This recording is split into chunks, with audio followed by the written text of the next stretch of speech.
Single Simulcast is about a lot of things. This podcast may make you laugh, cry, or pound your fists into your desk. If you hear something you like or something you don't, leave a voicemail at 916-572-9016 or email us at singlesimulcast@gmail.com. 1. Single Simulcast. Hello. Yo.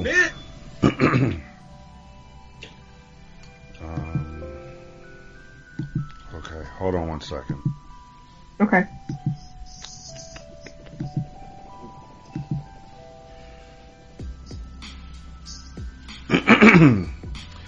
You know, it's been a couple weeks since we've done bonus content. So, if we don't do it today, we're going to have to knock it out at some point this week. Okay. Y'all ready? Ready. Okay. As always, Jeremy, you're a little bit low. God damn it. What about now? Perfect. Yep. All right.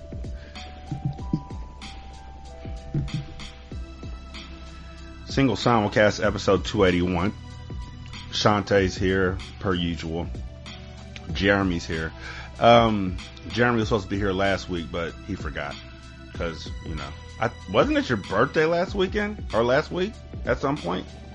Yes, the 14th. So, our show was on the 14th. So, you forgetting kind of being in conjunction with it being your birthday. You could have just said it was my birthday. I didn't even, because I was like, I know I'm supposed to be somewhere, and I thought about it after the fact. Yeah, next time just lie to me.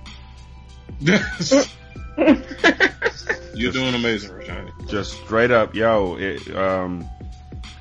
my girl's taking me out for my birthday, cause now I'm actually like, you didn't go out for your birthday, and now I feel sad. Like, I'm not doing it. I take that back. I do a show on my birthday, but I'm not doing anybody else's show on my birthday. And if I do somebody else's show on my birthday, it's my show on my birthday.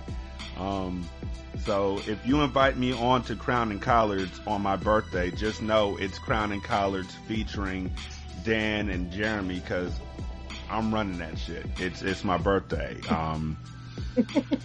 So on that day, if you had descended upon us on that day, I wouldn't even have been mad if you had came in with your own theme music, wearing a mink coat, with a hat with a brim and a feather, playing, Whose World Is This? The World Is Yours by Nas.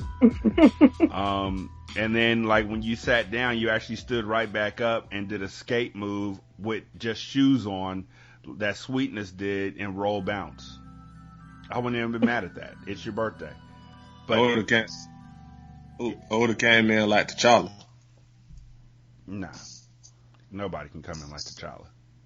Nobody. Oh, God dog it. I cried at that movie. I feel it. I cried so hard at that movie that A, I startled the people around me. And B, I started to wonder if I was okay. Are you okay? Like there's levels to these tears, you know, and I left out of there honestly feeling better than I have in a long time. Shanta, have you seen it yet? No. Okay. We're not going to talk about it or anything. I'm just going to say honestly, I went in at the 12:10 showing, 12:30 showing, something like that. So I was sitting there on a Friday with all of the old folks, all the old black folks who knew nothing about Marvel.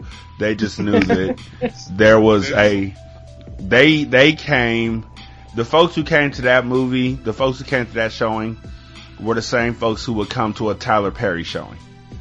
The same folks who likely, literally because of their age, were there on the opening night for Coming to America. Those folks. And they were set and secured and ready to show out. And like they were beefing over, cause we got the reserved seating out here, so they were beefing over who was sitting in their seat, and nobody was even sitting in their seat. They just read the numbers wrong because they couldn't see that well. So they ready to get brolic, and I'm standing up because I'm the young person around there at the age of 38, and I'm like, excuse me, nah, your seat is actually number 18 and number 19, not number 20 and 21. And they were like, oh, okay. And there was a special needs gentleman who came in at the same time that I came in. I held the door open for him. Him and his might have been his mom, might have been his grandmother, might have been his caretaker. I didn't really ask, but they came to see Black Panther, which was dope. And there's a section of the movie, without spoiling anything, there's a section of the movie where folks start barking, or even to me, it was like they were making noises like silverback gorillas would make. It was more of a gorilla than a bark, but whichever works. But honestly. black folks don't want to say that black folks are making gorilla noises. Yeah, that's true. So, a lot of folks like woofing. They were no, that was silverback gorilla, sir, madam. Like, trust me on that. Have you not seen Gorillas in the Mist? Like, that was silverbacks. But so they did that part in that scene, and then it got to a silent section. And the person with special needs in the midst of the silence was making the same sound. And this old dude who was getting brolic earlier about his seat twisted it, because the guy was sitting like 3 rows behind us. And when he started making the noises like a gorilla, the old man sitting next to me twisted his neck almost 360 degrees to see who was making noises, and he had a look of just abject fear in his eyes, like he thought that we was about to die up in there. Like, he was looking to see what his escape routes were, and I was like, don't worry. I walked in with this gentleman. It's a gentleman with special needs. He's sitting about 2 rows behind us. He's probably just amped up about that scene, and it's nothing. There's no reason to be concerned. There's no reason for anything, As soon as this old man knew that he was no longer in danger, he immediately turned to Black Dynamite. Like, oh yeah, there wasn't gonna be no issue, cause I'm gonna protect me and mine. And if somebody want to start some, there's gonna be some. But if you don't start none, there won't be none. And this old man literally went from 0 to 100 real quick. Like, as soon as he knew he wasn't in danger, you could literally see the nigga's chest hair growing. Like, he was, if they want to run up on me, they better understand I ain't gonna let them get to my wife, because I protect mine up in here, and ain't nobody gonna be running up on me and mine up in here. You ain't gotta worry about me, you gotta worry about him. If I'm in a fight with a bear, don't help me, young fella, help the bear. But he got a tear running down his eye, because when the guy was making the noise, he was really full on shook. Like, I'm sitting next to you, dude. You can show the tough look for your wife or your girlfriend who's sitting next to you or whatever, but I saw the guy in you who actually was calculating in his head, who's going first? I gotta make a choice. Am I diving in front of my wife, or am I making her dive in front of me? Which one of us has seen more in our lives? She said she could die happy after she saw T'Challa. He was in the first scene, so who's going first? These are the questions I gotta ask myself for both of us. But as soon as I told him that it was a man with special needs in the back, oh, that nigga's dick got like 5 inches bigger. You ain't gonna just be making noise up in the movie theater while I'm up in here. Y'all gonna make me lose my mind up in here. You know what, baby? You want some popcorn? I want some popcorn. 1, 2, meet me outside. And it was like, dude, I see you. Like, I told him about the dude with the special needs very quietly because I didn't want to embarrass him, and I didn't want him to call the scene. So I was like, I was literally like this. Hey, about 2 rows back, there's this young man, special needs. I know this because I walked in with him. I held the door open for him and his caretaker. You're not in danger. You're all good. I said that. Like, I literally said you're not in danger. And as soon as I said he wasn't in danger, that nigga looked like he had just gotten the sword of omens and had sight beyond sight. And he was just ready to go to bat. He was ready to take that next swing. Like, all of a sudden, he went from Reggie Jackson to Russell Westbrook. Like, you ain't taking it to the paint on me. Do you know I marched with Dr. Martin Luther King? I ain't gonna let nobody shoot me up in here. They ain't gotta be worried about them. They ain't gotta be worried about me being scared. They need to worry about them being scared. Because you know what, young fella? You know how I get down? Listen to this story. Listen to what happened to me. Let me tell you something, young fella. You listening to me, young fella? You listening? Yeah, I'm listening. I'm listening with one ear because the movie is still going on while you having this moment hella loud, so I'm trying to get you to quiet down. Let me tell you, young fella, about what happened. So I'm outside of the club, right? So I'm outside of the club, and they think I'm a punk. So I pulled out the 9mm that I got in the trunk. I told them motherfuckers, I ain't never scared. Northside, I ain't never scared. Eastside, and tears are still running down his face. I see through you, dog, but your wife is sitting there looking at you like you're a hero. So I'm gonna let you be a hero while you just keep on quoting rap lyrics like you gonna do something. So remember, young fella, don't help me. Help the bear. I poison black widows, nigga. I bit a cobra once, and he died. Bark at me. I ain't gonna be throwing no grenades over here. I'll catch you with my right hand and shoot it back at you with my left. Nigga. So that's how my movie went. That was my movie going experience. Having to calm down a literally 74-year-old man and then having to turn him down once he realized that he was in no threat. And he continued to threaten his popcorn for the rest of the movie. Yeah, I would have done this right here. Crunch, crunch, crunch, crunch. And then I would have done this right here. He wouldn't even have seen this coming. Crunch, crunch, crunch, crunch. That was my Friday. Shanta, how are you? Good. I couldn't go see Black Panther because I was sick. I was still sick. So. How you feeling now? Now I'm better. I've still got that end of the sickness kind of cough thing that I think some people have after they have a cold or whatever. Mm-hmm. But I'm okay now. I'm not feeling like I have to sleep or anything. I'm doing the stuff that I normally do. Like I went out and went to the laundromat and just been hanging out, watched Thor Ragnarok. So I got that going for me. Is that on Netflix or do you have it on Blu-ray? Or is it I bootleg? I got the digital copy came out today. Oh, it did? I got it on Amazon. I went ahead and just ordered it on Amazon and watched it there. They quietly slid that one out there. Like, while all y'all niggas enjoying Black Panther, we just gonna put this right here. Y'all keep the party going. Go Jesus! Go Jesus!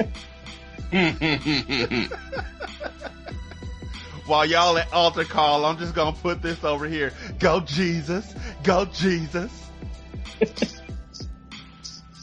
I liked Ragnarok. I mean, I liked it a lot better than the other two. The best part of the other two was Kat Dennings. I didn't like Jane up in there. I didn't like the love story. I felt like it was forced.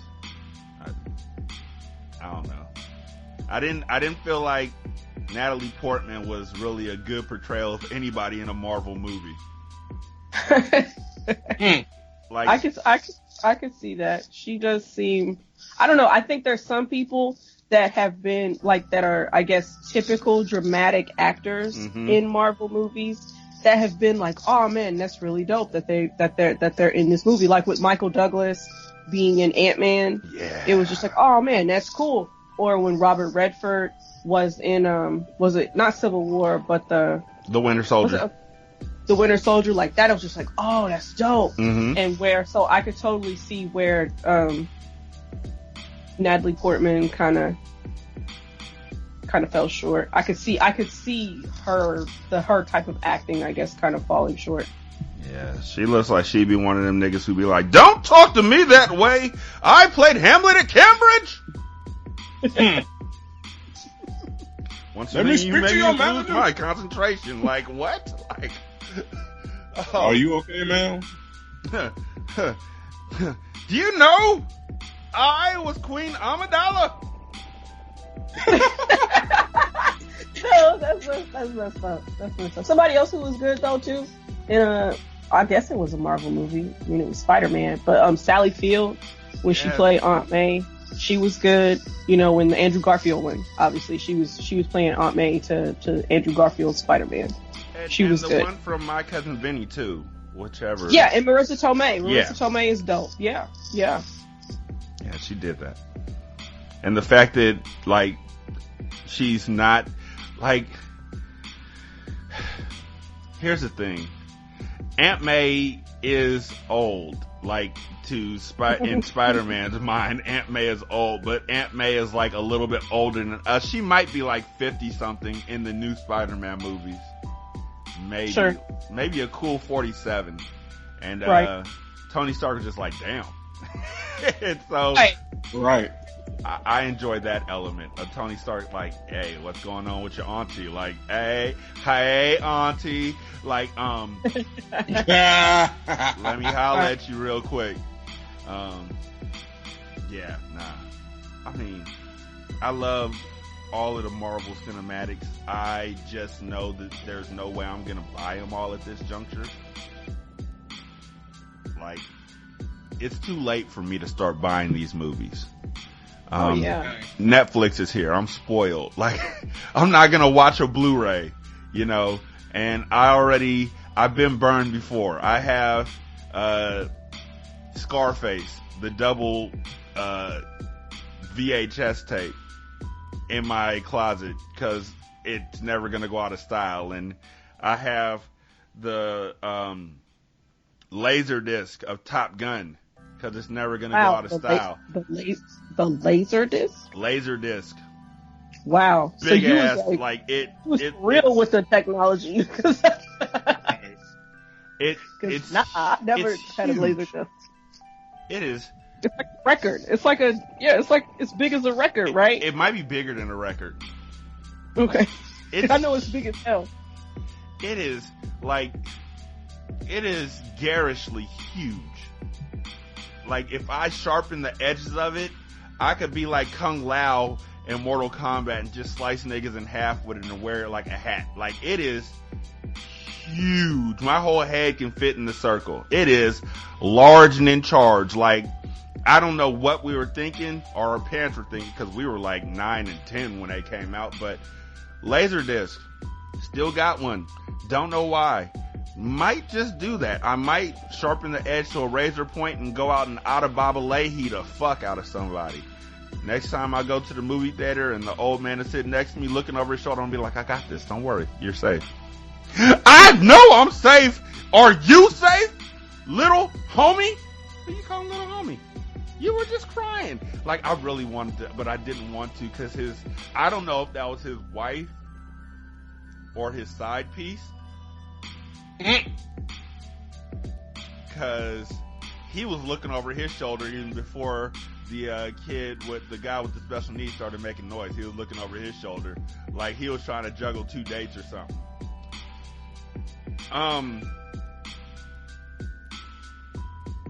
With all of that I have to say that I am happy to be here today.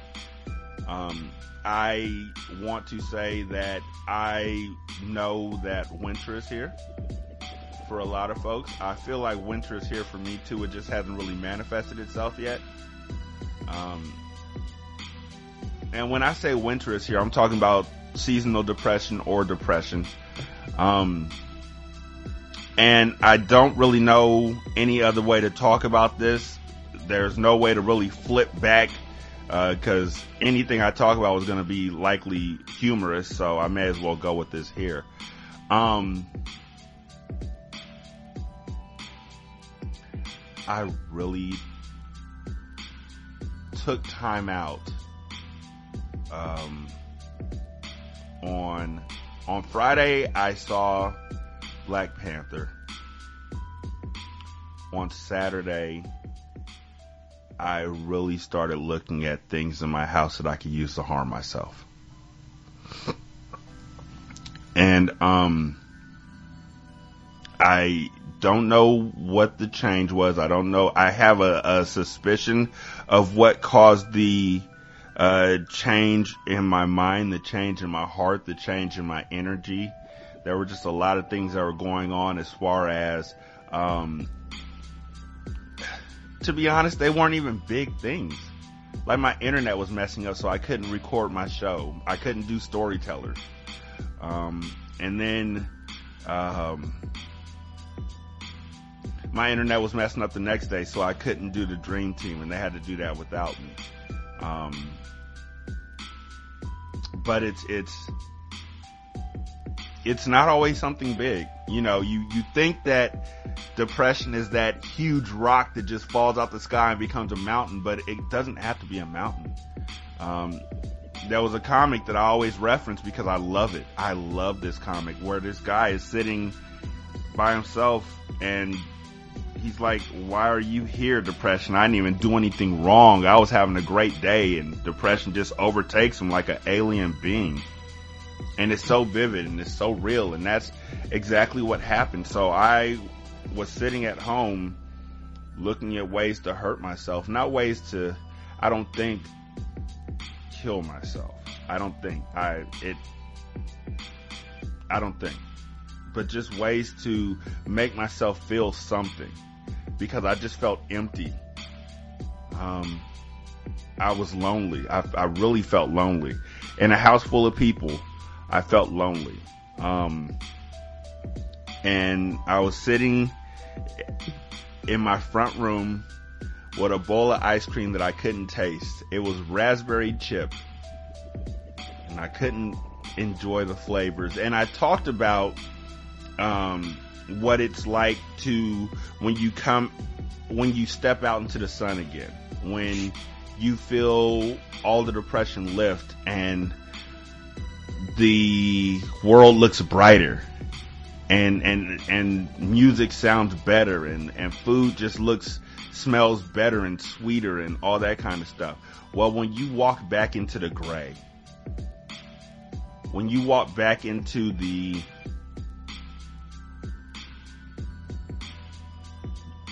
just the down, everything is muted. And what wasn't muted was irritating. Not because it was my kids having a good time or my beloved wife Nisha talking or anything like that. It was irritating to me because I couldn't join in. I couldn't. The voice started back in my head saying that I wasn't welcome there. I was only welcome with them. And I was sitting there eating this flavorless bowl of ice cream, trying to convince myself that there was somewhere I belonged on Saturday, and looking at things that I could stab myself with to make myself feel. I didn't do it. Right when I was about to stand up and try and really search for something, my mom came over and talked to me about, I don't remember what she came over to talk about. I wish I could tell you. I wish I could say I listened to her and it changed my whole life, but I didn't hear a word she said.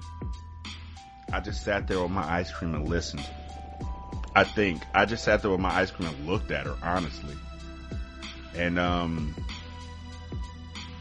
once she left, I went back into my room and turned off the lights and sat in the dark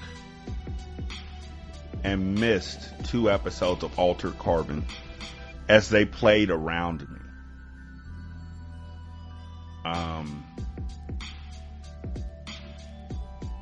There is nothing wrong with you if you have depression, if you have schizophrenia, if you have bipolar disorder, if you have suicidal thoughts. There is nothing wrong with you. I mean, I'm not going to say, oh, there's something wrong with you. You need Jesus. There's nothing wrong with you. We go through this. And people will lie to you and say that we go through this so then we can be stronger on the other side. Not always. Sometimes the way you go in is the same way you come out. And it's just like, why did I go through that? But sometimes you just got to drive through a tunnel. You can't do anything about it. You see the tunnel coming, but you can't turn around. Sometimes you just got to go through a tunnel. It's not going to make you stronger. Nigga, it's not like in the middle of the tunnel, there's a weight bench. Like, stop! 15 reps. Like, you're not going to come out of it any different than you went in. It's still going to be dark. You're still going to be alone. And you're still going to wonder, like, why am I here? And you know what's crazy? When I'm in the sunshine, the music sings to me. I can see it. But today, as I was driving home from work, the song that came on my Spotify 3 times, literally, I counted them 3 times. The song that came on 2 times, Shanta, was Kenny Rogers' This Is It. The song that came on 3 times, Jeremy, was CeeLo's Just a Thought. And for those of y'all who don't know about CeeLo's Just a Thought, the chorus literally says, and I tried everything but suicide, but it's crossed my mind. I deserve peace. Wouldn't have to have one worldly possession, but essentially I'm an animal, but so just what do I do with all this aggression? And I've tried everything but suicide, but it's crossed my mind. And I'm sitting there like, why is this song playing right now? I am not strong enough. I know that. I am not strong enough to defeat depression. If I was, it would stop coming back. I am tired. And I am now, I should have saw the signs coming from a long way away. I should have saw them approaching, at the point where I was waking up. I've woken up every morning for the past month at 3 a.m. If I go to bed at midnight, I wake up at 3. If I go to bed at 9, I'll wake up at 1. I can't sleep through the night, and I sit there and I just try not to wake my beloved up. So I can't turn anything on because she's a light sleeper, and as soon as I turn something on, it's a wrap. I wish. Like, you know what? I have a Nintendo Switch. I probably could play some Dandara, but nope. I gotta hide in the bathroom and just read until I get sleepy again. Should have saw the signs. There's nothing wrong with it. There's literally nothing wrong with admitting that you are breaking. There's nothing wrong with admitting that you're broken. And there's nothing wrong with your friends and your family not really being able to provide any help because they don't know your world. An issue that I constantly run into that just kills me. I mean, it hurts me to the core. And I'm sorry for talking about this so much, y'all, but this was my weekend. You don't have to apologize. One of the things that really just broke me down, was I would remember something that happened in my childhood, like that happened to me, something vivid. And my mom would be like, that didn't happen. And I'd be like, yeah, it did happen. It's my memory. I remember it. That did happen. And she would look at Nisha and she'd be like, that never happened. And my mom loves me. She loves me a lot. A whole lot. And I love her. But she doesn't know that saying that makes me feel like she's making me question my own memories, question my own thoughts, and it's like I'm not making this up. I'm not losing my mind. I'm not crazy. I'm not any of that.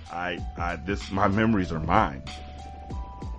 She doesn't know because she's never been through this. She doesn't know how to cope with something that she's never had to go through. And I'm not going to tell her. Because that's more trouble than it's worth.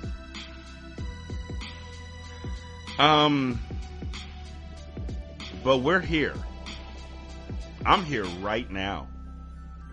Literally. Wherever you're listening to this at, I am on Facebook. Either on my phone, on my iPad. I'm on it. It's near me. You can inbox me. You can hit me up. You don't have to walk by yourself. Because I know what it's like to feel just alone. Just with nothing to save you. And I know what it's like to stand in a group of people and feel alone. I know what it's like to be in a group of people, both online and offline, and feel alone. And so I'm begging you, trust me. Trust me. If you can't trust your own thoughts, I understand. If you can't trust your family, I understand. If you can't trust your friends, I understand. But I'm asking with all of that to trust that I will be there to listen. I will not judge you. I will walk with you. I will sit with you. I will do whatever you need. Because we know what you're going through. And we don't want you to go through it by yourself.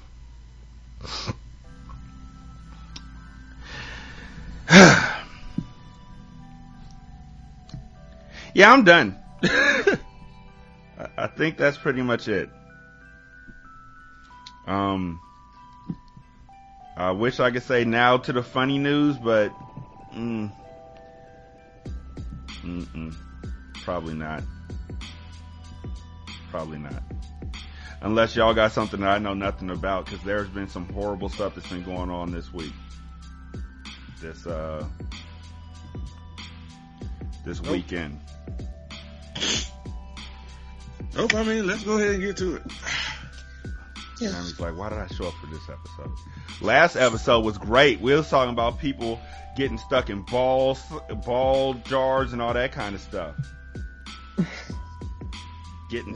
Falling through balls and all that. We do have one more funny story. I will go ahead and read that because, brevity. Levity. Brevity is a soul of wit. Levity is what makes y'all niggas laugh. So, there was a flight recently that got grounded, because, had to make an emergency landing, because somebody was just blowing it up, for lack of a better term. And I'm not talking about like a terrorist attack, even though I would lean that way. But a pilot made an emergency landing after a fight broke out over a passenger who allegedly refused to stop passing gas. Two Dutchmen sitting next to the flatulent passenger reportedly asked the man to stop, but he refused and continued to break wind upon the Transylvania Airlines flight from Dubai to Amsterdam. The budget airline crew allegedly did not help the passengers after their complaints, leading to a fight between the men. Despite a warning from the pilot, the altercation continued and forced the airplane to be diverted in the Vienna airport, where it made an emergency landing. Police boarded the plane once it landed and removed 2 women and 2 men whom the pilot reported as passengers on the rampage. The women, who are sisters who were removed from the flight, are now taking the airline to court, saying that they were not involved in the altercation. Quote, "We have no idea who these boys were. We just had the bad luck to be in the same row and we didn't do anything. All I will say is that the crew was really provocative and stirred things up." All 4 passengers were released from police custody without being charged. However, all have been banned from flying on that airline in the future. That stinks. That's probably shitty. Yeah. When the shit hits the fan. Right. And I'm just saying, like, the person, whoever it was who was letting it go, they probably did it on themselves. Because when you force farts that many times, you gonna go. You gonna go home. I don't understand what kind of a situation you're in where you're like, I'm gonna keep on farting. What you gonna do? It be your own balls. As for me and mine, we gonna keep praising the Lord and just keep farting. Like, I think I would throw something at them. I don't think I would just be open to you opening your cheeks and singing music like that. I don't know. I feel like I'd take off like that old man, like, you ain't gonna be farting. They open their cheeks and then all of a sudden you hear DMX calling. It's like, oh no, baby.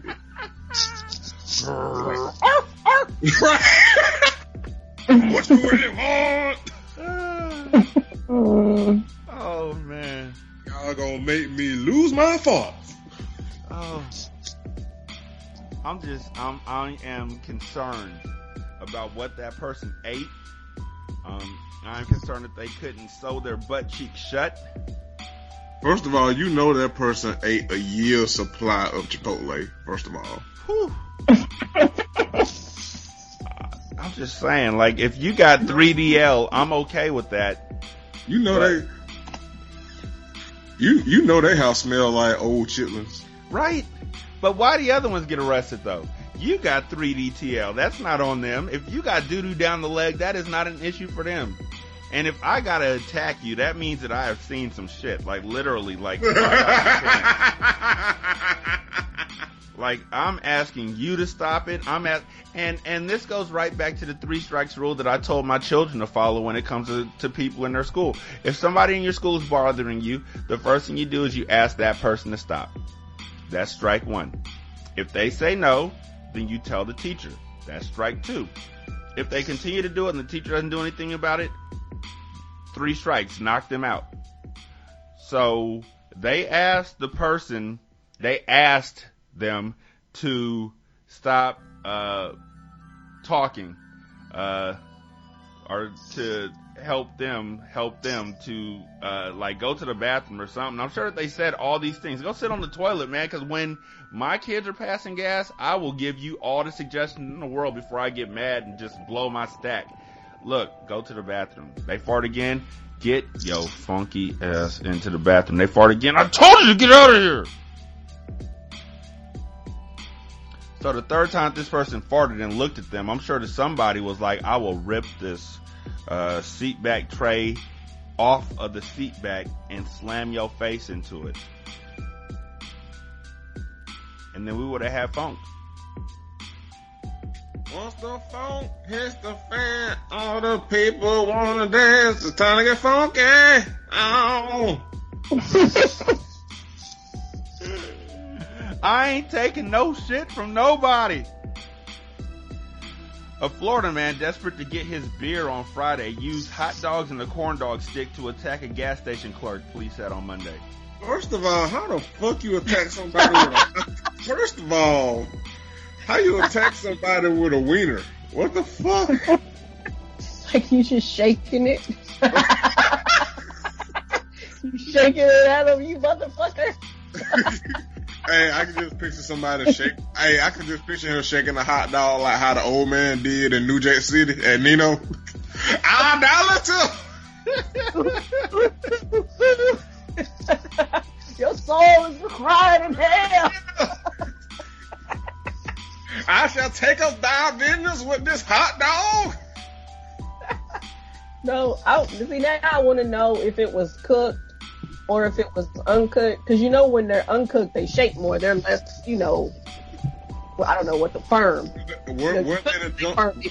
When you cook them, they firm up. So like, was it a burnt hot dog? Were they the Jumbo Franks? Like, these are the questions that we need to know. were they a bun-sized Frank, kind of skinny, or were they like just a regular size, kind of fat? That also, and did they use regular bread? Like, did they use the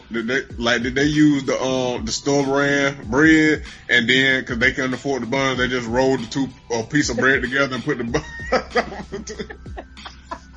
Like, I need to know these things. This is for science. Did they? Was the stick sharpened? Like, did they like whittle the stick? To like really make it a weapon, or were they just gonna like just blunt hit them, blunt force trauma with the stick? These are the important questions. So many questions. First of all, do you know how mad you gotta be to try to beat somebody's ass with a hot dog? Like, especially beat them with it, because I could totally see if you got a whole bunch of hot dogs on you, like you got a package and you just throwing them at somebody out of frustration. You could knock them. They might feel, but you got to get real close with a real hot dog. You can't. Right. Like, I'd almost have to laugh at somebody coming at me with a hot dog. Like, how do you defend yourself with a hot dog? Like, I can see you throwing the shit like it's Love and Hip Hop, and you throw a drink, like you throw a drink or a shoe like you throw a hot dog. But trying to beat somebody with it like it's a fucking club whipping from Dragon Warrior, like, what? I wonder what they did. Kevin McDaniel, 35, threw hot dogs and poked the female clerk with a corn dog stick at Petro gas station in Marion County. McDaniel's bizarre outbreak allegedly began after the clerk refused to sell him beer. It's unclear what the clerk's reason was. The victim was left with a red mark under her eye due to the corn dog stick attack, the sheriff's office said. Yo, wait a minute. This nigga done gave her a red eye, not a black eye, but a red eye with a goddamn corn dog. What the fuck? It was probably a red eye. Got hella close. This nigga, he that's a psychopath. Like, I'm not saying it's okay, but if you gonna beat somebody, at least beat him with something practical. This motherfucker beat somebody with a goddamn hot dog and a corn dog stick. What? Well, we need to really just sit back and think about this, y'all. Did he eat the corn dog first? Was he standing there eating the corn dog like, you gonna give me my beer? I'm not giving you the beer, Mr. McDaniel. You're gonna give me my beer. By the time I finish this corn dog, I better have that beer in my hand. And then he started swinging it back and forth as he was talking. Like, every time he said a word, he swung it in the X position. You better give me my beer. And she was like, I'm not giving you the beer. So did he eat the corn dog, or was he sitting behind the candy and chip aisle, ripping the corn dog off of the actual stick and lobbing corn dogs at her like grenades? So these are the questions I got. And was he taking the hot dogs off the roller thing that they have in the back? Like, was it just hot dogs? Was this a 7-Eleven type place? Was there like giant bites and big bites and all that kind of stuff? Did he save the cheeseburger stick? What was he hoping to get out of this? Did he realize he was going to get charged for all of the food that he threw away? Doesn't really matter, because he was charged with battery, touch, or strike. Plus, he had violated his probation from Pasco County. He's being held in jail with no bond. Yo, nigga, what you in here for? Murder? What you in here for? Armed robbery? Cool. What you in here for? Arson? Ah, my nigga. Yo, dog, what you in here for?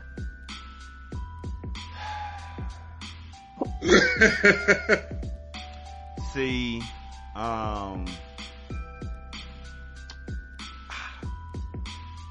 you ever want to just hurt somebody, but all you got is, you know what? Necessity is the mother of invention. Y'all gonna laugh when you hear this. So she wouldn't give me my beer, and my gun, my huge Tech 9 gun, was at home in the locker where it should have been, because I practice safety.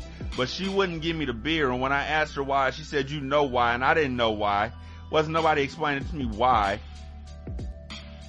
And I had this hot dog in my hand, right? And so I reared back like Uncle Rico and tried to throw that hot dog into the future. And I hit her in her eyeball, and the ketchup got in her eye, and so her eye was all pink, and she was down. She was like this. She was asleep. And so I was like, are you going to give me my beer now? And she was like, no. And I already threw the hot dog, so I was out of ideas. But I had this corn dog that I was eating. And in my mind just kept saying something, and I couldn't hear what it was saying, but it kept getting louder and louder. So it was like,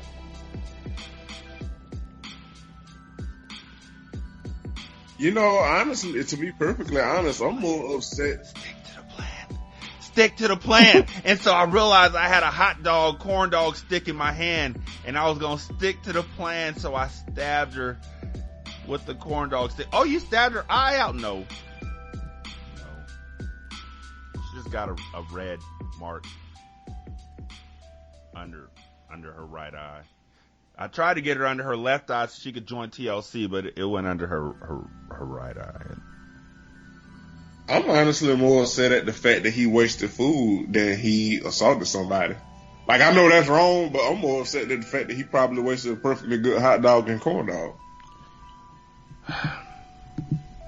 I'm saying, what you gonna do? And the beer wasn't behind, like, I know gas stations, they don't put the beer behind the counter. Drink the beer.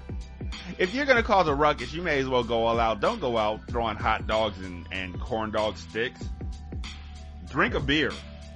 You ain't gonna stop me from drinking this beer in your whole face. Come out from behind that bulletproof glass and stop me then. Who gonna check me, boo? Right. This nigga, good, and like one of my good friends, Curtis, be saying, good the hell look, everybody. Now, this next story is definitely going to take us into the break, and then it's going to take us into the rest of the conversation, which is these white folks be tripping.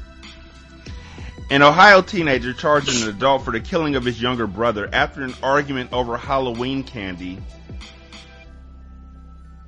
has been convicted of murder and sentenced to 15 years to life in prison. Court records show Nicholas Starling recently pleaded guilty to the charge in a courtroom in Springfield, 50 miles west of Columbus. Clark County's prosecutor said that Starling was sentenced to life in prison with parole possible after 15 years. Authorities say Starling was 16 when he killed his 14-year-old brother in October of 2016. Police say he told them he went into his brother's bedroom and hit him in the head multiple times with a baseball bat before stabbing him in the neck. This is about candy, ladies and gentlemen. Well, you know, he was just a misunderstood individual. He was just a little whatchamacallit. He was just a little bit off, and so he was just looking for the payday. And I don't even got jokes for this. I'm trying not to laugh. I'm just gonna snicker a little bit and think about the fact that this nigga literally went to bat on his brother over some sweet tarts. Like, had to give that nigga good and plenty. Like, what were y'all fighting over? Halloween candy. It ain't even good. You know what? Unless it was full-size, king-size Twix bars, ain't nothing to fight about in that bag. And you're the older sibling. What you crying about? Wait 3 days and just take that nigga's bag and be like, you're done. Share the candy. But to go in there and murder your brother over candy? Nah. Miss me with that, sugar daddy. We'll be right back. Let's take on simulcast. By the way, I don't feel guilty for any of those jokes. I have more. I just held them in like the gas on the airplane. Hey, this is Charlotte. Black Lives Matter. Glenda Castile, Life Matters. Single simulcast is what you're listening to. This is Jarman, aka Shantae's brother. You're listening to Single Simulcast. Favorite podcast is favorite podcast. I like listening to it. Hopefully you like listening to it. Enjoy. Hi, this is Erica, and you're listening to Single Simulcast. And I have no idea what else to say here. Hello, this is Stephanie from the Mocha Minutes podcast, and you are listening to the Single Simulcast with Rashanii and Shanta Fabulous, your favorite podcaster's favorite podcast. That sounds about right. So, wherever you can find good podcasts, that is where you'll find the Single Simulcast. So please check them out. And while you're there, please check out the Mocha Minutes podcast. All right. See you guys later. I'm Amber P. I'm also black, sexy, geeky, and mental. And you are listening to Single Simulcast. Rock on, cool kids. That was simply sensational. Single simulcast will surely surface speedily. Bitches.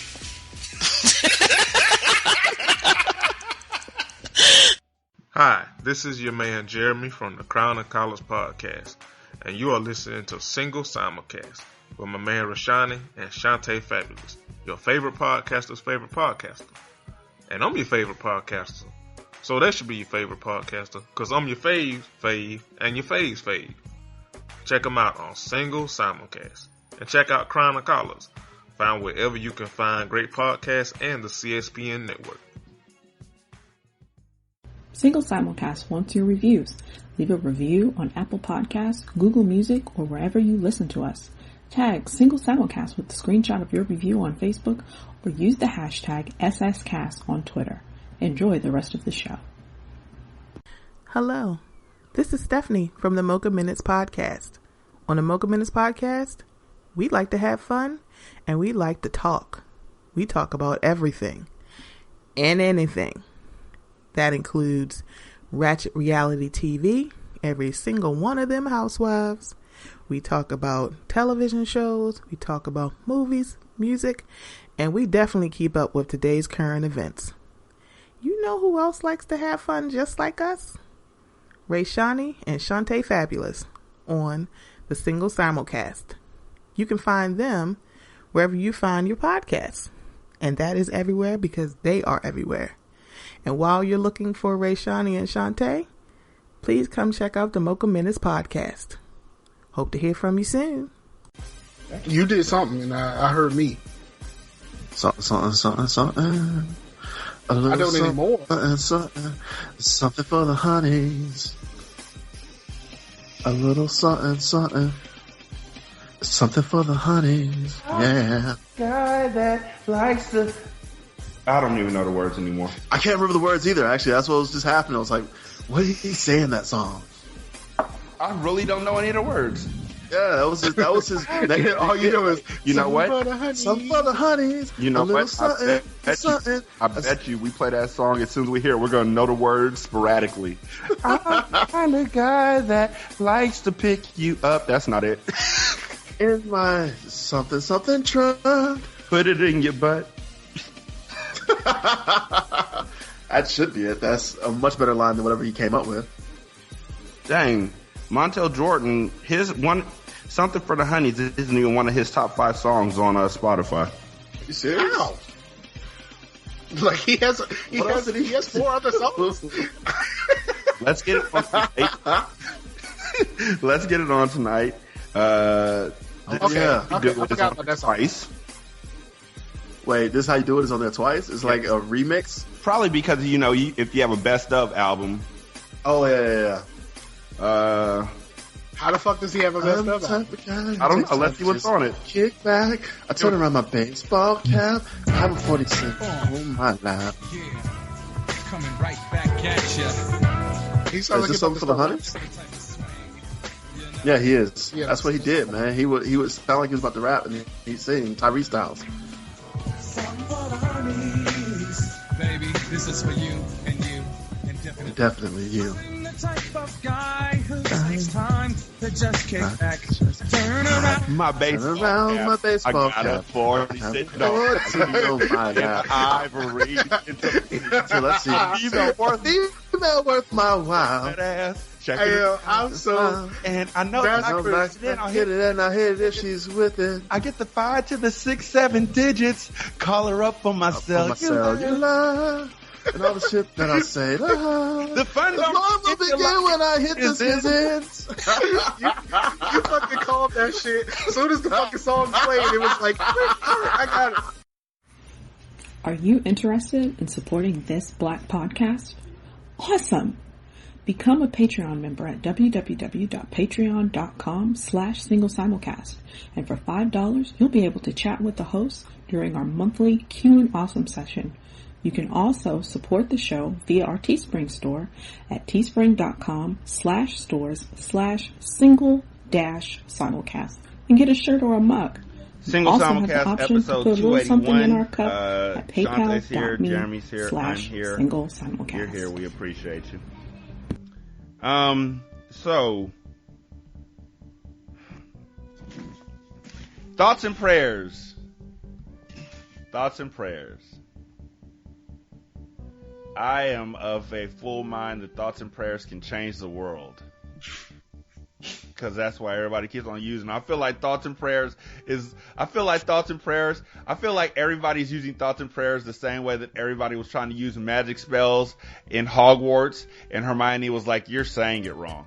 If you say it like this, then you'll get what you're looking for. And she'd say it like that, and all of a sudden turn her book into a cat or something like that, and everybody else trying to say it like that, and it didn't work. Like, everybody's trying to say thoughts and prayers. No. Thoughts and prayers. No. Thoughts and prayers. No.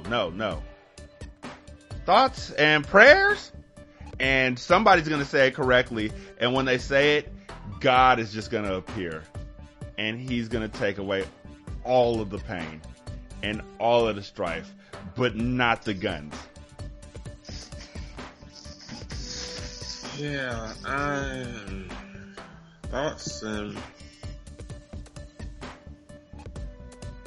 Yeah, thoughts and prayers is like at this point I'm just like, instead of just tell me to go to hell.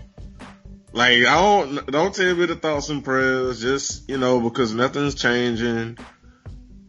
And I feel sad that we're kind of desensitized to gun violence and these mass shootings at this point. I feel like we shouldn't be desensitized to it, but it's kind of like we don't have a choice but to be. I feel like that's the way we cope. It's either that or you just sink, and so the way that we cope with nearly any situation at this point in time is to just desensitize ourselves.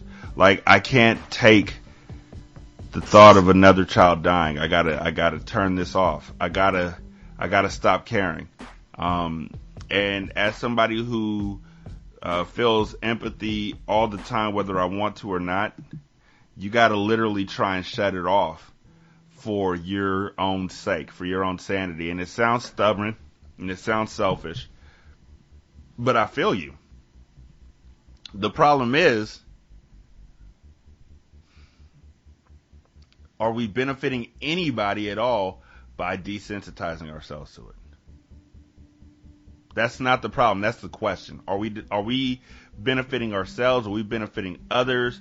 Or anything? Because a story just came out today that shook me to the core all over again, in which a teacher admitted that they're expected to die if their students if there's an active shooter in the school. The teacher is expected to die for her students or for their students. I'm sorry, what? That little nigga back there don't do no homework. That one right there rolls her eyes at me every single time I ask her to answer a question. That one sticks gum to the bottom of her desk, his desk, and my desk. Those two back there spend the whole day making out. That one just made fun of my shoes a couple days ago. What are those indeed? That one right there is just a fucking idiot. Like you've been in the 7th grade 8 times. And that one right there is literally a racist. I've heard him call me a nigger under his breath.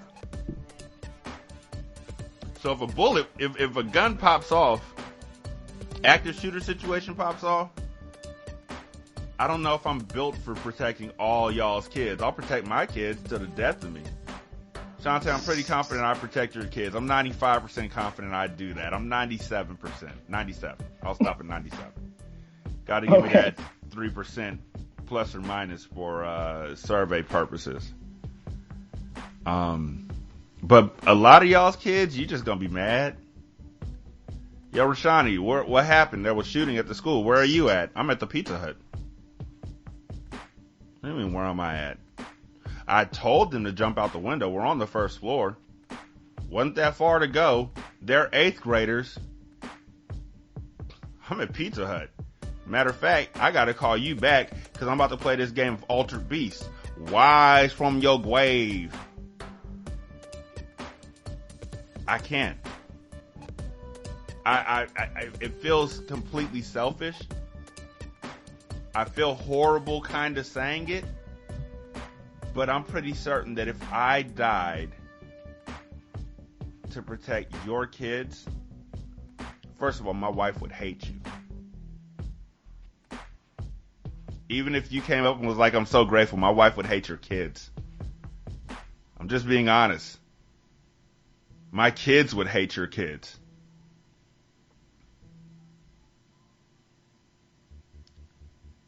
I don't know if it's worth it.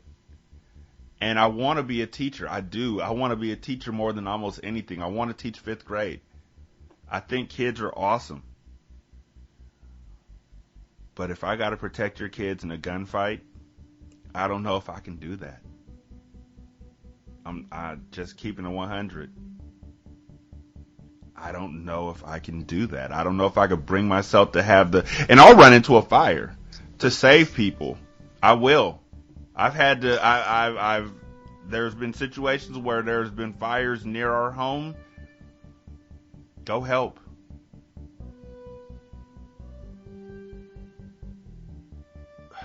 But at the point where there's an active shooter in the school or oh no, don't let there be an active shooter at my job. We all grown? Who designated me? Shit. I'm going to the bathroom. I'll be right back. Where you at now? I'm at Carl's Jr. Yeah, my boss, she didn't make it. I don't know. Like, I'm at Carl's Jr., dog. Matter of fact, they're calling my number right now. I'm gonna hit you back later on. All this worrying about an active shooter got me hungry, so I'm gonna go. And it's shitty to say, but I don't love people enough to want to give my life for all people. My mindset is people never fail to fail me. So I don't think I fail to fail a lot of people. Shanta, how bad of a person am I? Yeah, I don't know if you're a bad person at all. I feel like you're probably mostly typical. Most people aren't.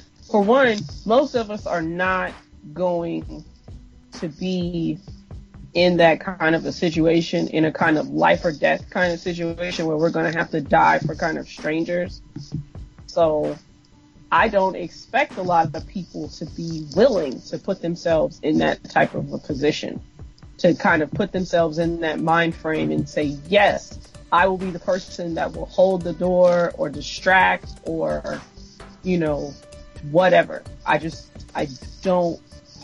think most of us are going to take care of ourselves, and depending on who we're around, take care of those people. You know, like if it's our children, our other family members, our close friends, we'll take care of them. But like strangers, people who we don't really fuck with, it's basically every man for himself. Jeremy? I don't know if you're a bad person. I think you're honest. I mean, a lot of us talk a good game about like what we would do in certain situations until we in those situations. I think for me, with you saying like Pete, you don't, like all people enough to know if you would take a bullet for somebody. My not really counterpoint, but what I would say to that is kind of going back to what I was harking to earlier about being desensitized to it. People don't care enough for us to get this situation, this gun thing under control. Mm-hmm. You know what I mean? Like it's other countries, quote unquote third world countries, that are supposed to be beneath us that have way better gun control and less shootings than we do, and we're supposed to be America, the greatest country on earth, quote unquote. So it's like, it's ridiculous. It's like people don't care enough to like the average American citizen. We do not need fucking guns. We don't. Like, there's nothing. I mean, there are a million ways to protect yourself other than being able to have a gun. And every study that comes out, it's always a common thing with these shootings. It's a man, usually a white man, but in rare situations it's another ethnicity, but usually a white man. And that man has some kind of history with abuse. Like, you can't separate that shit, and we want to because we're a stupid country and we don't want to think critically, analyze or think about things to understand where the root of the problem is and then correct it. We just want to send thoughts and prayers. And in the same way that you're saying that you don't know if you would be able to save someone's kids or even save any other person other than yourself in a situation like that, it's like we as a collective society, as American people, we too stupid to save you from yourself, or you wouldn't even have to think about being in that situation. So it's kind of like we keep going in circles and sending thoughts and prayers, and nothing changes. And I just don't know anymore. I don't know how to reconcile with all this shit. So it's like I don't disconnect. I don't disconnect to the point of like not caring, because I do. I just wonder when, and it's probably not going to be in my lifetime, when this is going to be fixed, and also if the planet will still be here, because Mother Nature is filled up with our ass. But by far. Well, see, I think it's I think it's like what you're saying as far as the abuse and stuff is concerned. That there's a connection between the men who do this and abuse and probably a whole bunch of things. I think the problem obviously is access to these guns, is access to the AR-15. Because a lot of these dudes are, when they do these things, they're doing it with this gun. Mm-hmm. So it's like, okay, something should be done about this gun. You know, like this seems like a easy thing, an easy fix to just be like, hey, maybe people shouldn't have easy access to this particular gun. But then also, maybe men or people who have histories of violence shouldn't have access to guns. Right. You know, but you got situations where, you know, somebody says, let's do some background checks, and somebody else is like, nah, we don't need background checks. Or nah, we don't need to ban guns.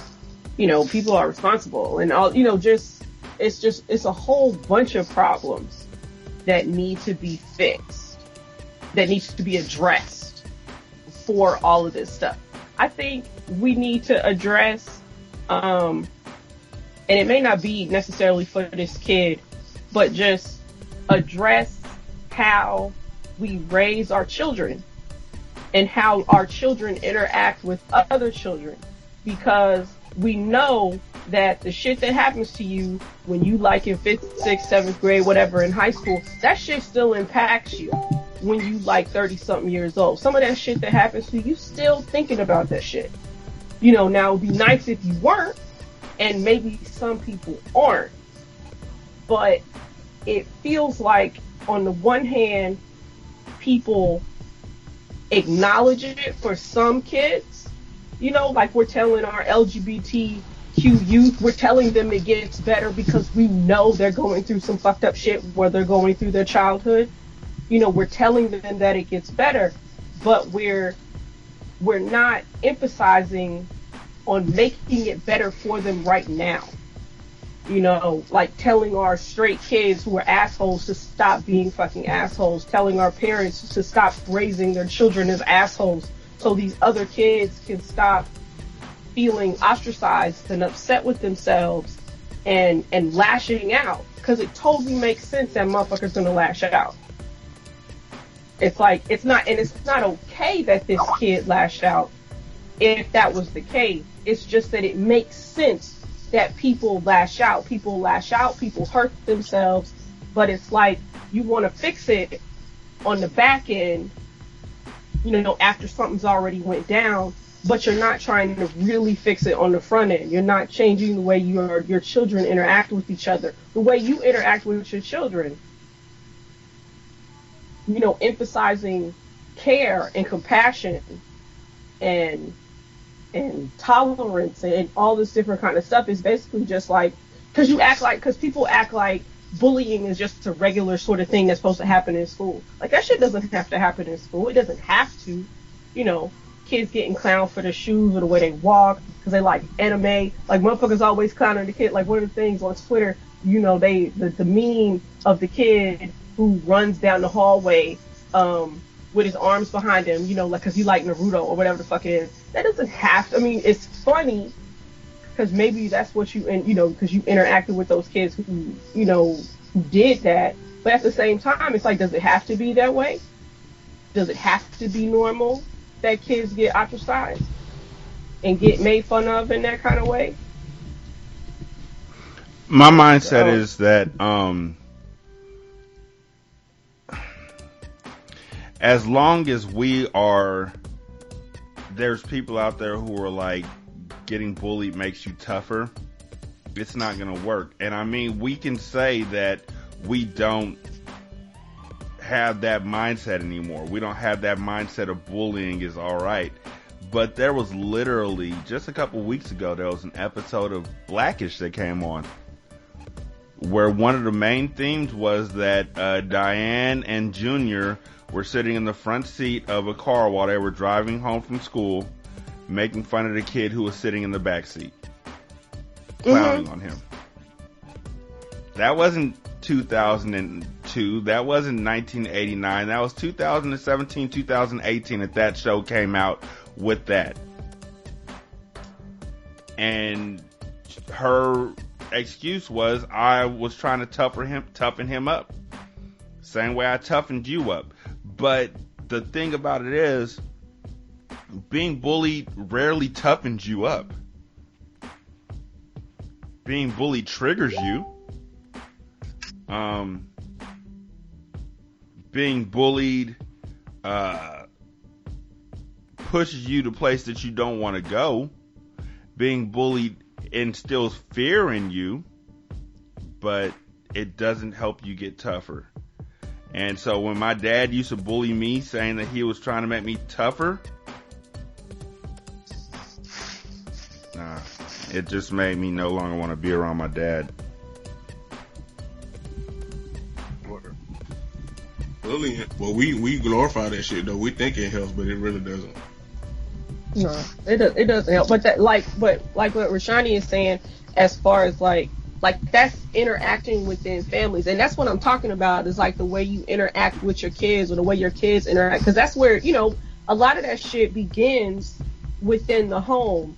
And now your brother and sister or whoever, y'all clowning and everything, and y'all have a relationship, and that's cool in a way, because you know that it's not necessarily malicious, but then you take that shit outside to the school and everything, and that shit might not be as not malicious as it is when you at the house, or they can take it. But even then, can they really take it? You think they can take it until you hit that mark, and then it's smoke in the city. And that's why it's just like, maybe that's not the best way to interact with each other. I mean, we've been doing it for so long, and we know that we hug the people that probably clowned us. We love the people that clowned us and everything. But was it the best thing? Is it the best thing? Never is the best thing. I refuse to believe it. And to all y'all asses who say that you're making somebody, what doesn't kill you makes you stronger. Like I said, sometimes it doesn't. You've played enough video games to know, just because it doesn't kill you doesn't mean it doesn't leave you a 1 hit point.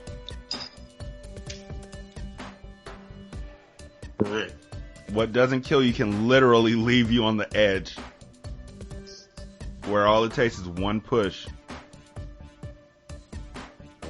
What doesn't kill you will final flash you in the face. Mm-hmm.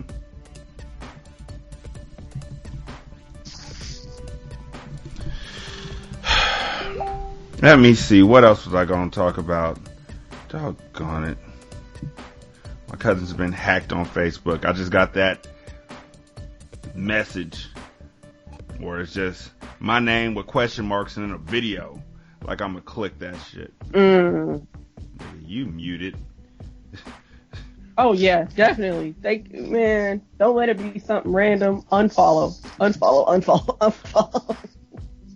Block your messages too. You ain't about to get me. I want to block him on Facebook. He's my cousin, but I blocked the shit out of that message. Blocked!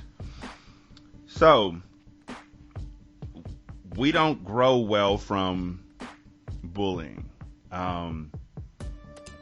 Especially not if you already have something going on. Kid Awesome came home and told me today that the kids were getting on him because he's pigeon-toed at school. And so I had to remind him that he's still the fastest kid in this class. I literally witnessed this a couple days ago. He was lapping kids while they were running the mile. So I know he's the fastest kid in this class. He's an awesome kid, but he said that even then they were still getting on him about him being pigeon-toed, and he was just looking at his feet. And I'm like, never be ashamed of who you are. God made, it wasn't going to be one of those God made you this way type stories, because that's not always. God makes mistakes. God makes you this way, but you are in the wrong body. You don't feel comfortable in your skin. You don't want to be there. You want to be elsewhere. You want to be someone else. It happens. So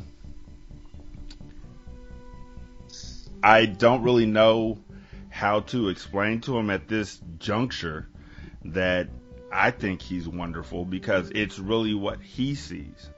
And I want him to see that whatever he wants to see is right, and I will support it. But honestly, it's a foreign conversation to me. Because my dad was literally like, so? What'd you say back? Better suck that up. I wonder how many kids our age never knew how to fight, never learned how to fight, but were forced to get beat up because their parents were like, you either go out there and you kick their ass, or I'm going to kick your ass when you come back home.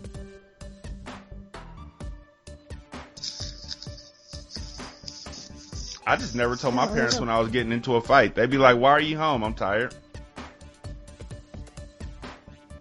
Going upstairs. Going in my room. Gonna read a book. Gonna hide under my bed. There's no monsters underneath my bed. They're all outside and downstairs. I'll stay here where it's safe. It's just weird. Like, I know parents don't know the right things to do. Most times they're learning on the fly and all that, but doggone it, you can see society. You can see what is and isn't popping right now. Toxic masculinity, you can see that it's like it. You can see how it harmed you as a kid. You can see how it continues to harm you as an adult. Why do we still hold on to it? Because we turned out okay, like in quotes. That's really, I mean, I really think that's what it is. Like, it doesn't change because we think that these things that we went through, you know, made us stronger, didn't really hurt us, didn't really affect us, you know, so we let it ride with our kids, and our kids, you know, whatever that situation, you know, we just kind of, we accept it. This is part of what's supposed to happen. This is par for the course, kiddo. And it sucks. It sucks. It's like, it was Corbin. Corbin asked on Facebook, I can't think of his last name. But My Corbin? He's been on the show. I think, yeah. Corbin Blake. Yeah. Yes. That's, yeah. That's my Corbin. Yeah. He was like, you know, why are we so violent? And one of my answers was we just kind of accept it. We just kind of accept these things in our lives that are violent. That's why we, you know, he was saying compared to other countries, you know, we just kind of accept it. It's just like, okay, motherfuckers gonna get shot. Motherfuckers gonna get in a fight. Kids gonna get bullied. You know, just all these things that happen. You know, we accept, I mean, yeah, we, you know, it's like, look at something as simple as football. That's a violent ass sport. Mm-hmm. You know, motherfuckers get hurt, but we want that. We accept it. You know, like this is a given. We act like this is supposed to happen. You know, because I was talking to my husband, I was just like, man, I mean, the goal of football is really you throw the ball or you run the ball into the end zone and score points and you kick it through the uprights. Like, that's the point. But people act like the point is actually the crunch of pads and shit hitting themselves. You know, like that sound and you know, not necessarily the injuries, but the impact. That's what the point is. Because if you was just like, okay, well, we're gonna make it, you know, anything that, whenever somebody comes up with something to make it less violent, you get people losing their minds. Like, oh, next thing you know, it's going to be flag football. Like, it's going to be like, that's the worst thing ever. When it's just like, the dudes could still be running down the field. The dudes could still be throwing the ball. They're just not going to get hammered, you know, and risk a concussion. But right. we want that violence. We want that. And you know, even if we said like we don't, we're entitled to. Even if we said we don't, we reward the hits. Like, we don't reward just flag football, honestly. But we reward the hits. When there's a big hit in a youth football game, what happens? Everybody's like, oh, ooh, always do that for all the other things that happen in the game. So they start to hunger for that sound, for that adulation. So even if we say that we're against the violence, when somebody gets laid out and you hop up out your seat and you're like, ooh, oh my God, ooh, oh, look at this, and rewind it like 6 times, your kids are seeing that your actions speak a lot louder than your words. Mm-hmm. I feel like preaching. But seriously, our society is gone. I'm just waiting for it. Like, there's gonna be something that's gotta happen that's just, like, the next step is literally, we're at the precipice of the purge.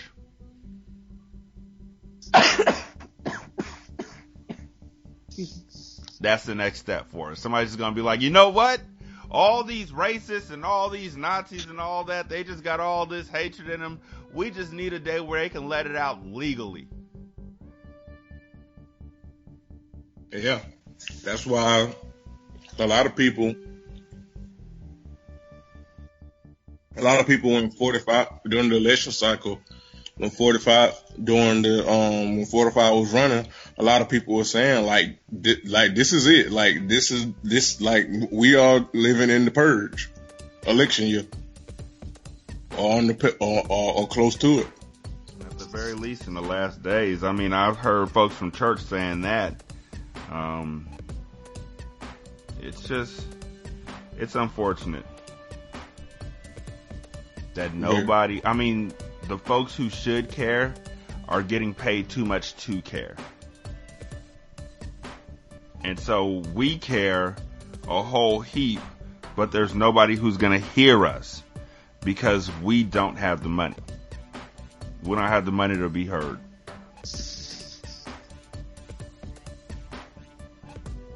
It's really just, it's a bummer, man. That's the best way I can put it with no hyperbole. It's literally just like an issue. It's problematic. I'm miffed. Right? I had a situation earlier this week. Let me see if I can find it real fast. Hold on one second. Y'all talk amongst yourselves. Actually, yeah, you ain't gonna be talking for too long because I think I found it. There was a meme that came out after the school shooting in Florida. And honestly, the meme that came out wasn't nothing new. This white dude stole it from somebody else and just ran with it. But the meme that came out was a white dude saying, I need every black man in the country to go out tomorrow and buy an AR-15 assault weapon. They'll be banned by Tuesday. Yeah. We've all heard that before. Like, this ain't nothing new. People, like, I feel like people literally race to their keyboards to have the opportunity to be the first person to put that up, not because they mean it. They might mean it, but because they know it's going to get likes and shares and people are going to be like, so profound and all that kind of stuff. I, however, saw from a different angle. The angle that I saw from was here's another white man telling black men to handle their lightweight, handle their work. And so what I said was fuck you and fuck that. Honestly, I'm not going to allow any more of these memes to float by my timeline without calling out how tired I am of this ideology that black folks, black men, was who he was pointing out, but black men would end the gun control issue because America's scared of us. Because honestly, newsflash, we're not here to clean up white folks' problems anymore. Instead of asking us to get profiled and possibly shot in the act of resolving an issue that is largely because of white men, why don't you as a white man go and gather up your guns or your neighbor's guns and then surrender them? Because asking us to handle your dirty work is played. This ain't roots. We ain't your slave. Do your own job. In fact, talk to your homeboys instead of telling us to do something. And as a matter of fact, you know what? Just fuck you. Pay me. And I put the PayPal for Single Simulcast. When I tell you white folks lost their mind, they lost their minds. First of all, every white person wanted to tell me it's just a joke. It's not literal. This white guy isn't literally telling you to go out and buy guns so then you can stop this issue. It's just a joke. It's not instructions. It's a tongue-in-cheek comment on whose rights are protected and who aren't. One said, well, stop polluting your children with hatred and violence and thinking there isn't any effect. That rage is coming from somewhere. This wasn't meant to be taken literally. I'm pretty sure this was a joke. White folks all the way down the line were saying that this is a joke. It's not real. This is a joke. And I was like, you know what? Last time a bunch of white folks told me that something that a white man said was a joke, y'all elected Donald Trump as your president. Well, so I'm not just going to sit back and listen to white folks tell me that the words of a white man are a joke. I'm going to tell y'all, fuck you. I'm not playing this game anymore. If you don't mind, I'll continue to say fuck that. And I told them that they could all pay me too for thinking that shit was going to fly.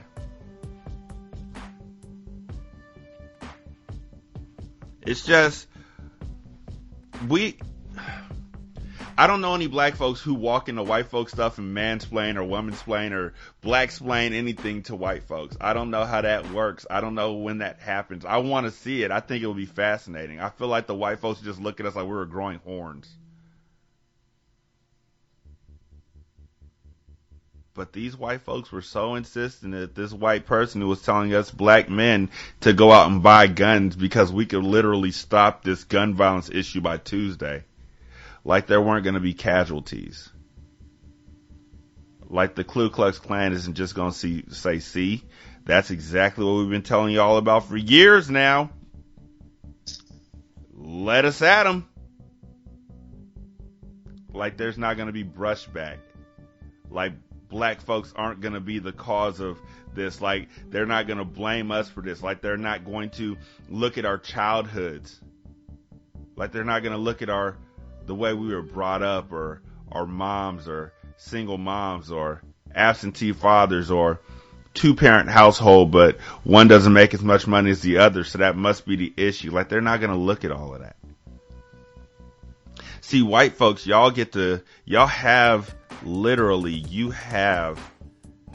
the privilege, the opportunity, the gift to say this stuff and think it's just a joke. Meanwhile, black folks say this stuff, they get banned on Facebook. Black folks say this stuff, they get fired from their jobs because it's looked at as a literal threat. And you're telling me that this is a joke? I'm not buying an AR-15. I don't want a gun. If I get a gun, it's going to be something that you would never know about. Because if you come into my house and I don't want you there, you're not coming back out. But it's not going to be used in a situation where it's going to cause mass havoc. And you know what? I was reading a story a couple days ago that a white guy wrote about how he was being bullied at school, and he got bullied on the bus, and so he hopped off the bus to stand up for himself. And then after he hit the kid who was bullying him on the bus, the kid got off the bus and went and got the older kids to come back. And so they were all on the bus with this kid, telling him about how they were going to kick his ass when he got home. And so these kids followed him to his house and started throwing stuff at his house and all that kind of stuff. And he said that he was so angry and so scared that he went into his room, or he went into the back room and grabbed a shotgun.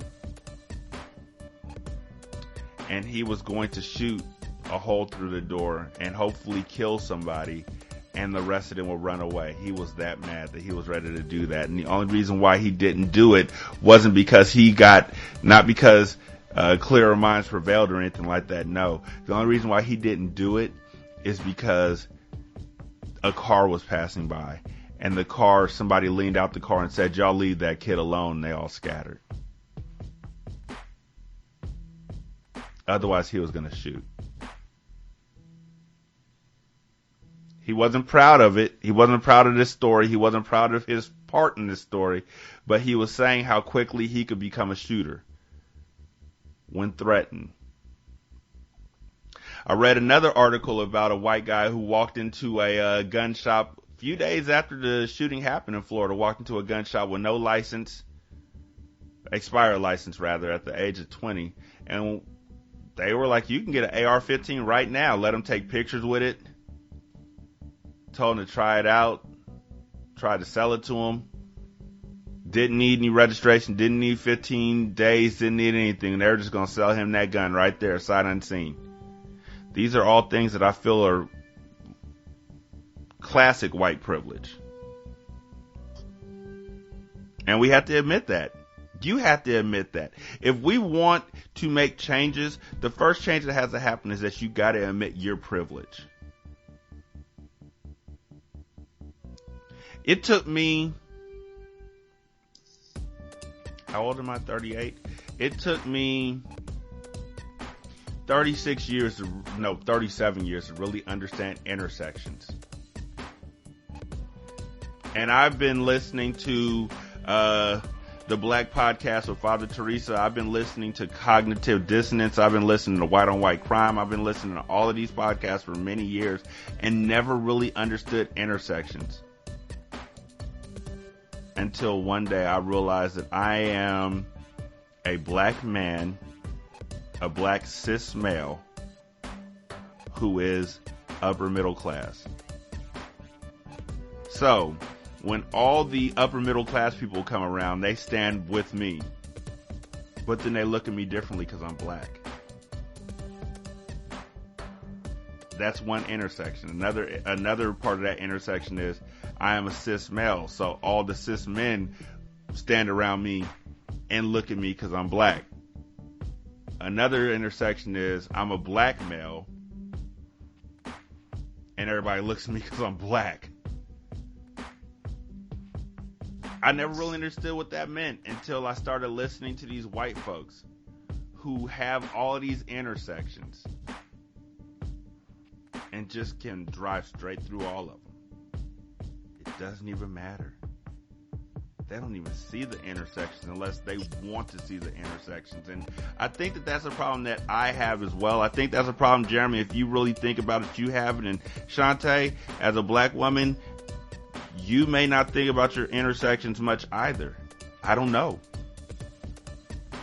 But I know white folks don't think about them until it benefits them or until it's harming them directly. And then all of a sudden it's like, hey, let's talk about this box that you got me in.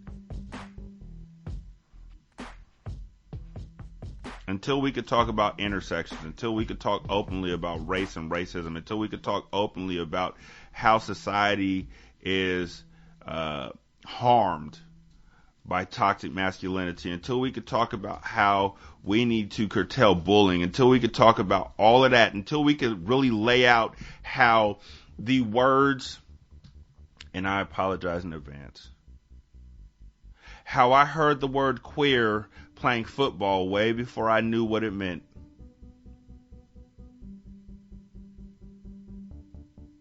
I played a football game that we later should have just called run. Should have just been called Run Nigga Run. That would have been less offensive than what we called it, which was Smear the Queer.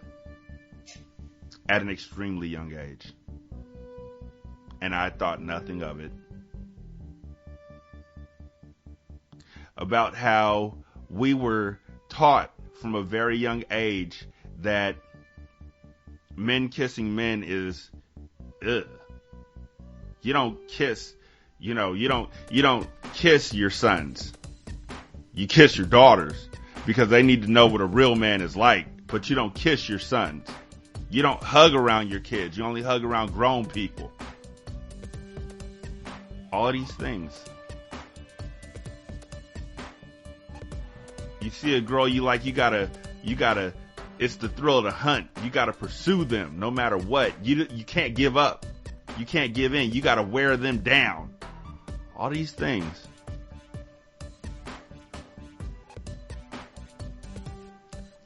Honestly, the whole mindset of you got to wear them down. You know the Bible, right? How the Bible has that one section called Numbers, but it's really the Begets. David beget Jesus, and Jesus did this and that, and there's like whole lines of family trees with nothing but begets and begats in between them. You know what I'm talking about, right? Mm-hmm. Well, here's the begats.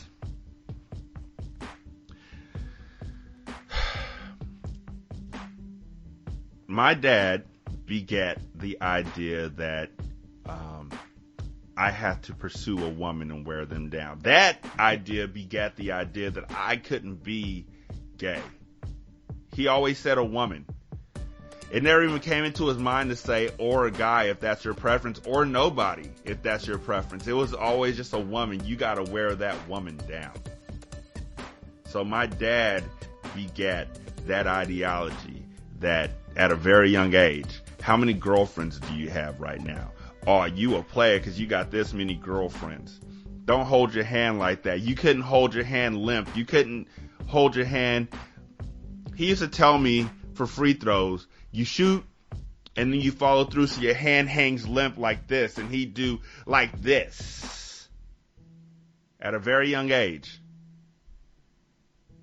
That begat the you gotta get a girlfriend. That mindset got into my head. No matter what, you got to get a girlfriend. If you want to be realized in our neighborhood, you got to get a girlfriend. At a young age, you got to get a girlfriend. How do you get a girlfriend? Well, you got to listen to them. You got to act like you got to wear them down. You got to act like you like them. You got to pay attention to them and listen to them. But this is all not real things. This is all you got to act. That, and correct me if I'm wrong, that begat the idea of the friend zone, the idea of the nice guy. I'm doing everything I'm doing everything the homies told me to do. And this young lady still doesn't want me. What am I doing wrong? I can't be doing anything wrong because I'm doing everything that the OGs told me to do. This woman is just a stuck-up insert put down. That begat incels. Incels are the folks who say that they're celibate against their will, which begat the idea if you can take it. And it all starts with your dad, with your neighborhood, with the folks on your block, not talking to the homies, but talking to the homies. And I'm pretty certain that if we can change that, if we can find that to be honest and true, we can change that. But there's still so many people who are still steeped in that ideology that it's still just, it's not even safe to go around yet. If you walk near that toxic sludge, it'll take your face off. But that toxic sludge, that toxic masculinity is in direct cause of, it is the direct descendant of these shootings. Gun violence, disrespect. I might be guessing now. This is Single Simulcast.